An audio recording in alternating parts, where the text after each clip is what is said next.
Bismillahir Rahmanir Rahim. In the name of Allah, the Beneficent, the Most Merciful. I'd like to welcome you, dear viewers, to another in our series, The Forces of Evil. Assalamu alaikum wa rahmatullahi wa barakatuh. May Allah's peace and blessings be on each and every one of you. In our program, The Forces of Evil, we're looking at the dark side. We're looking at the evil forces which affect our world. These forces which swerve human beings from fulfilling the very purpose of their existence here. We were created by Allah to worship Him. Fundamentally, this is the basic reason for our creation. Allah states it very clearly in the Quran, وَمَا خَلَقْتُ الْجِنَّ وَالْإِنسَ إِلَّا لِيَعْبُدُونَ. I have not created the jinn or humankind except for my worship. That's why we're here, to worship God. In worshiping God, we earn for ourselves the place for which we are to be in the world to come. We were created in paradise. We were created for paradise. But this world is the world of the passage. This is where we have to go through. This is the journey that we have to take to get back to paradise. The forces of evil block that path. They sink our ships. We have to be very, very careful. If we drown in this world of corruption and sin, then we have nothing in the next but pain and suffering. This world, as the Prophet ﷺ said, is a prison for the believers. Ad-dunya sijnul mu'min. But it is paradise for the disbelievers. وَجَنَّةُ الْكَافِرِ. Why? Because for the believer, he or she must control their desires. And the things which play on their desires, they must control it. And submit their wills to God alone. Whereas for the disbeliever, rejecting God means that whatever is pleasing is good. They'll do whatever pleases them. So this life becomes a life of pleasure or seeking pleasure. Of course, the vast majority of people never achieve that. Who lives a life from the time that they're born till the time they die, where all they enjoy there is pleasure? No. Our lives, no matter how much a person commits himself to pleasure, he says, I'm a playboy bunny or whatever, this is my lifestyle, I want to be in pleasure all my life. It's not possible. The vast majority of people, it is impossible to do so. There are a few, small element that manage to do much of their lives in pleasure. However, they are a minority. The Hugh Hefners of this world are few and far between. The vast majority of people end up struggling most of their lives just to make ends meet, just to deal with their material life. They have an element, only on the weekends people live for the weekend. Thank God it's Friday. This is the kind of motto that people have. Friday, we got the weekend, Saturday, Sunday, to enjoy, party, etc., then back to the drudgery of work. You see it in the faces of the people as they go out to work in the mornings, in the tubes, in the subways, in the buses. It's a painful experience. That's life. It's not pleasure. So what we need to do is to realize that there is something greater, something, worth striving for, worth going through these struggles for. Because that pleasure does only last for a minute, and then we're back into problems again, back on the work, breaking our backs or whatever, trying to fulfill this to get enough money to enjoy. Or when we get old, when we finally retire, it will be time for vacation. This is now when we can enjoy life. But usually people who are so old then, they can hardly enjoy it. It's the struggle. The sickness is going to hit them. Their bodies are breaking down. They have money now, but how to use it? They spend their money on their health.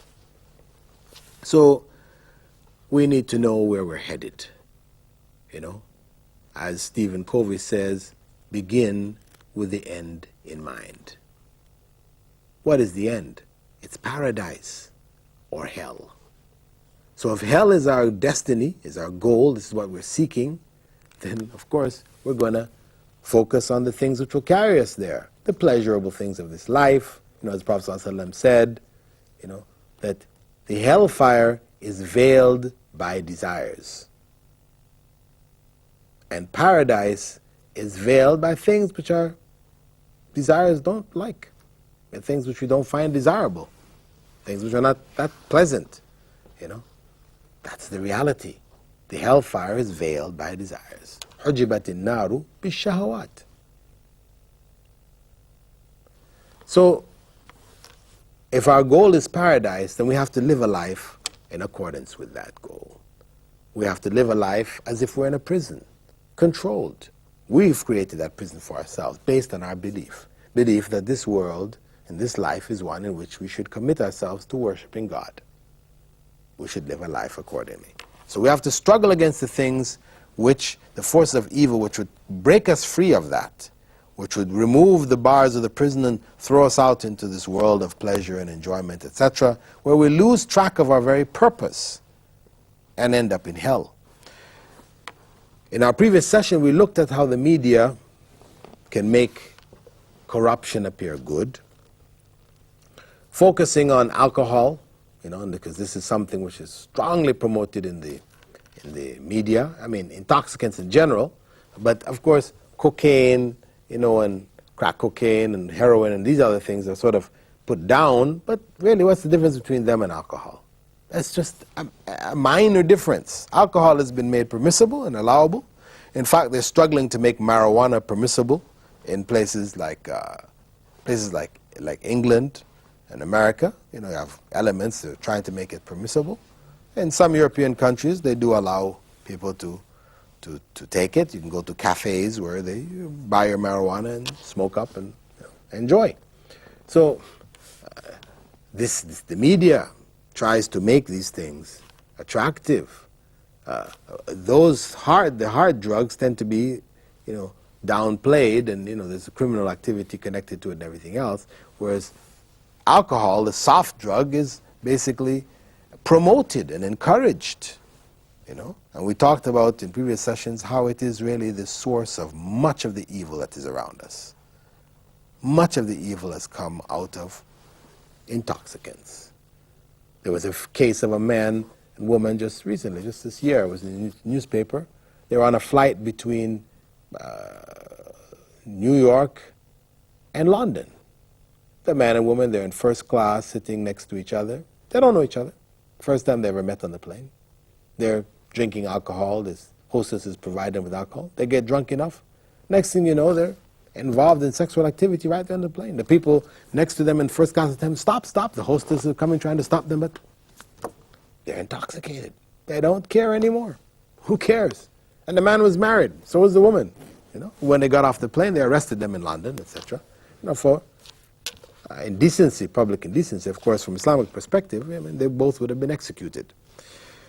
But back to our problem at hand, alcohol, followed by sexual deviation.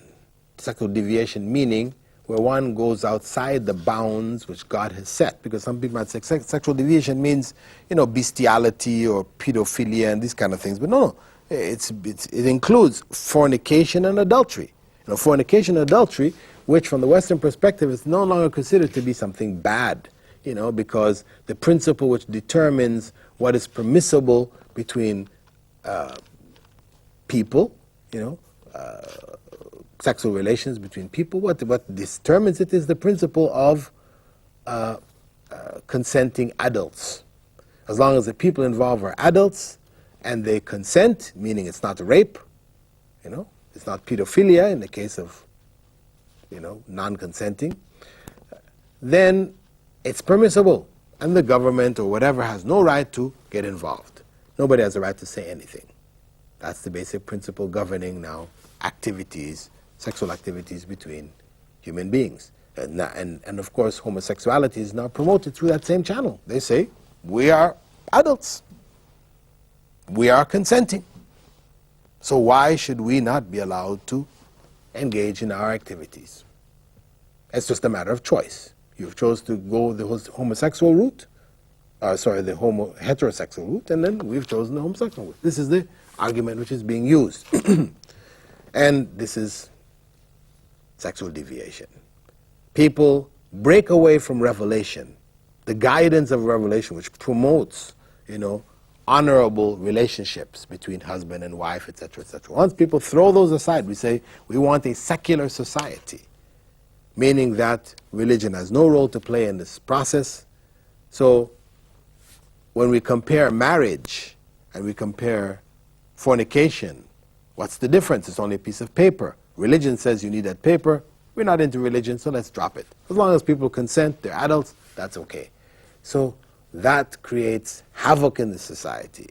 The number of illegitimate births now in the West, has reached, as great as the number of legitimate births. I mean, especially in certain age groups, especially in the teen and the early 20 age groups, the numbers of illegitimate children, in some cases, even outnumber legitimate children born in this age group. Where's the society headed? This is corruption beyond corruption. And this, of course, this way, when people live this type of lifestyles, etc., then they don't want to know about God. Because once you get into issues of God, God is saying, don't do these things. Don't do it, it's wrong. So if you want to do it, then you have to just put this thing of God aside.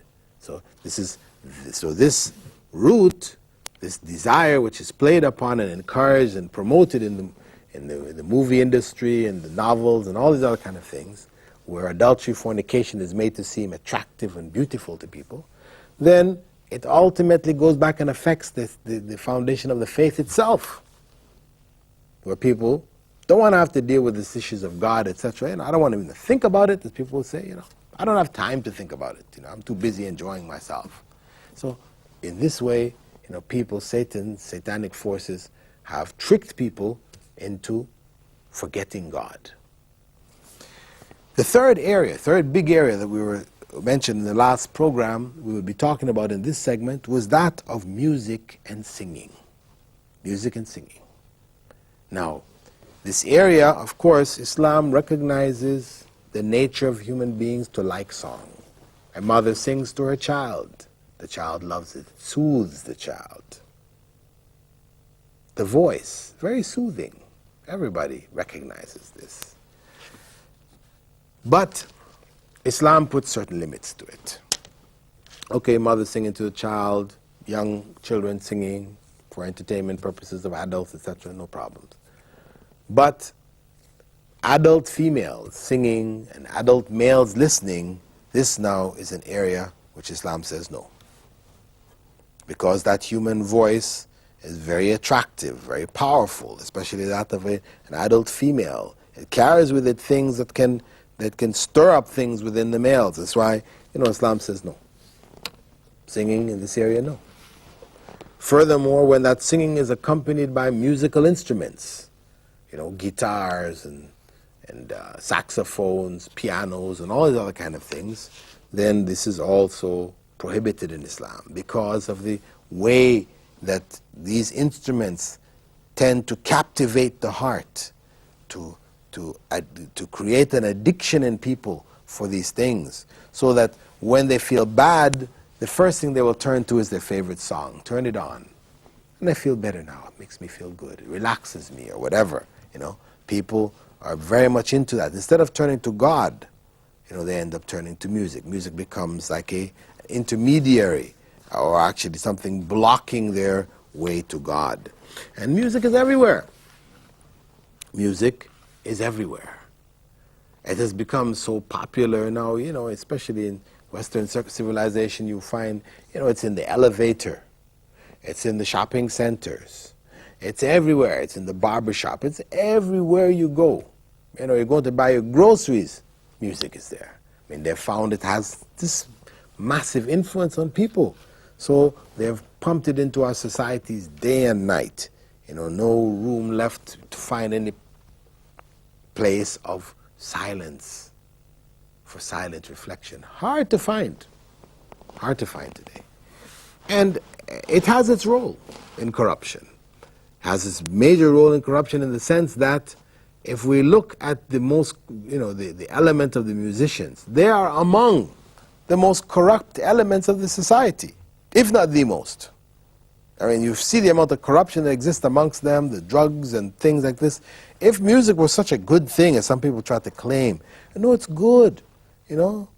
Some kids will say, I can't study without listening to music. When I listen to my music, I'm able to study better. Why? Yes, because you're addicted.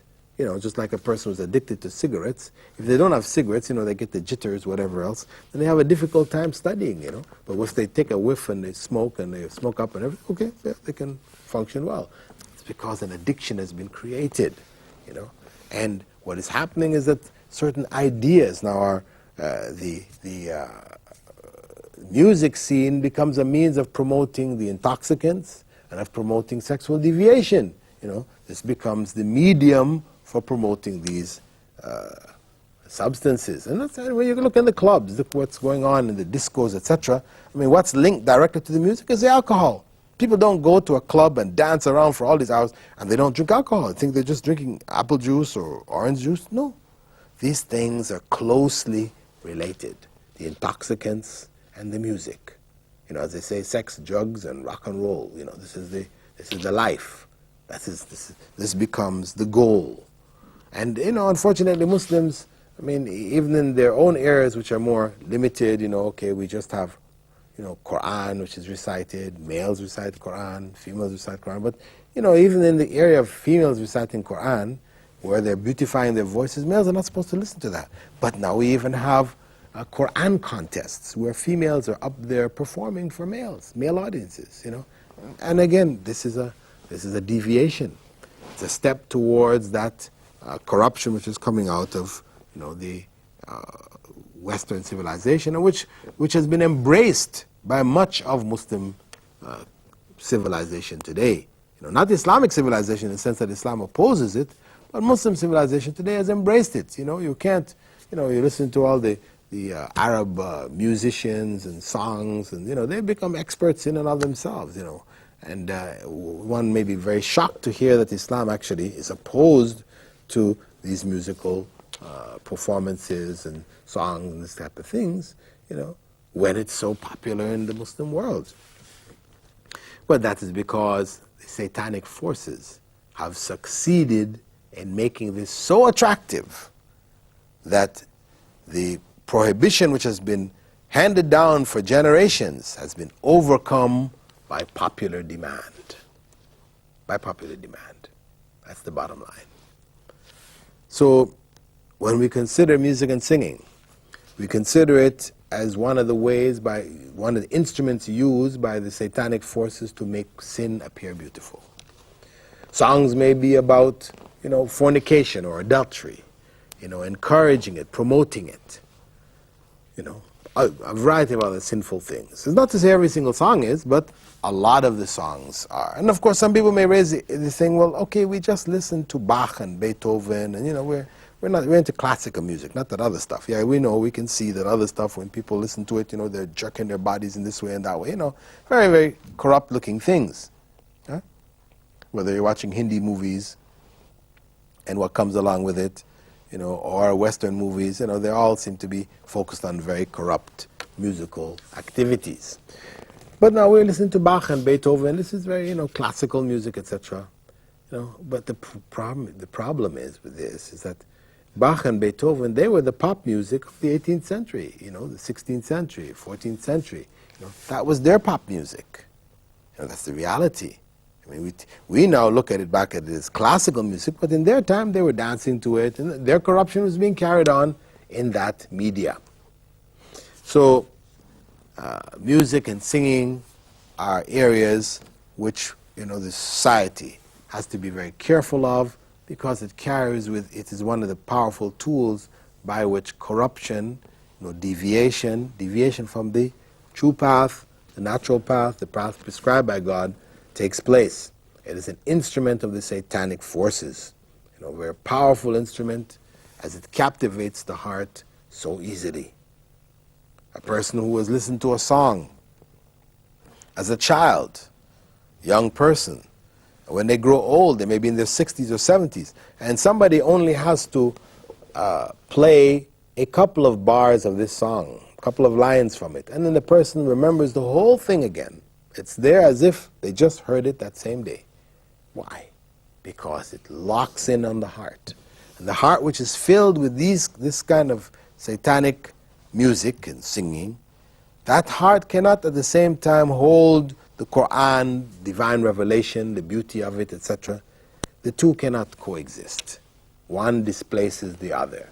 So from the Islamic perspective, we need to tackle this thing head on.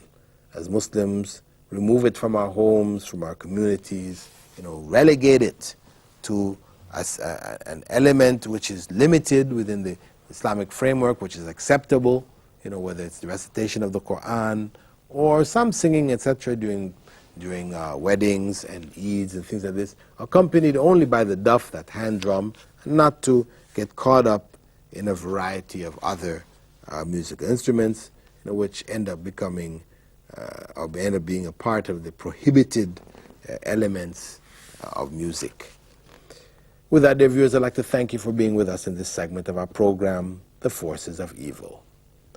The Forces of Evil focuses on the satanic element in human society, whether it's from the world of the jinn or from our world. Those elements among us who have accepted the satanic way, they become the devils of this world. We have to be aware of them. We have to be aware of how they function, playing on our desires, how they promote corruption in the name of good, wholesome fun. With that, dear viewers, I now bid you farewell. Assalamu alaikum wa rahmatullahi wa barakatuh.